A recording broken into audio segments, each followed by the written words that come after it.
Энэ сарын 6-наас 8-ны өдрүүдэд Арабын нэгдсэн Эмират улсын Дубай хотноо Дубай цам 2026 усан сэлтийн олон улсын тэмцээн боллоо. Тэмцээнд Австрали, Америкийн нэгдсэн улс болон Европ, Африк твийн нийт 30 гаруй орны 1300 гаруй тамирчид ур чадвараас иржээ. Дубай цам 2026 тэмцээнд олон улсын хэмжээний мастер Гүнсэн Норвын зандан боловсруулагчтай Альпа клубын 17 тамирчин өөрсдийн төрөл зайтай амжилттай оролцсон байна. Тухайлбал октоос өрөөр дарлах сэлтийн 200 м-ийн зарвалтааны 14-өөс 15 насны ангилалд Бадрахын оргилмаа хүрэл медаль, 11 хүртэлх насны ангилалд Отгонбаатарын баясгалан хүрэл медаль авсан бол хөвгүүдээс мэлхий сэлтийн 50 м-ийн зарвалтааны 15-аас 16 насны ангилалд Ууганбаатарын жавхлан мөнгөн медаль хийсэн боллоо.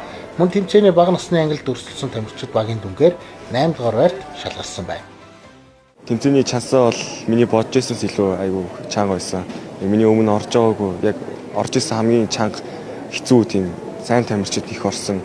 Тийм миний төсөөлснөөс илүү сайн тамирчтай тэмцээн байлаа. Тэгээд тэгсэн ч гэсэн тэгэл очиос тэлцүүгээ өөрөө хянаал айгүй доктортой байлгаал тэмцээний өмнө яг өөрийгөө зоригжуулсаал. Тэгэл яг өөртөө төвлөрүүл яг өөрийнхөө бодсон тактик, өөрийнхөө бодсон сэлтээр яг өөрийнхөө төлөвсөн юм аа тэр нь бол гаргаж чадсан. Дубай цам 2026 усан сэлтийн олон улсын тэмцээнд амжилттай оролцсон Альпа клубын тамирчид эх 7 дугаар сар Тайланд улсын Бангкок хотноо болох залуучуудын Аз твийн аврах шалгаруулах тэмцээнд оролцохоор төлөвлөж байна.